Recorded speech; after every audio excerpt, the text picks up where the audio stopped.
At the time of planting, you should really add some fertilizer into the soil to give your plants a little something to feed on.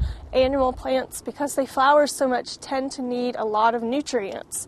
So you have a couple of options. You can certainly turn some compost into the soil at the time of turning it, or you can use a slow release fertilizer. So I've already measured this out for the area that we'll be planting. And I'm just going to sprinkle it over the top of the ground.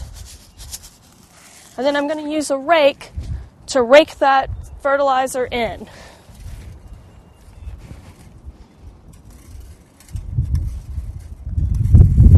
This way our fertilizer gets incorporated into the top inch of soil instead of just running off into the sidewalk.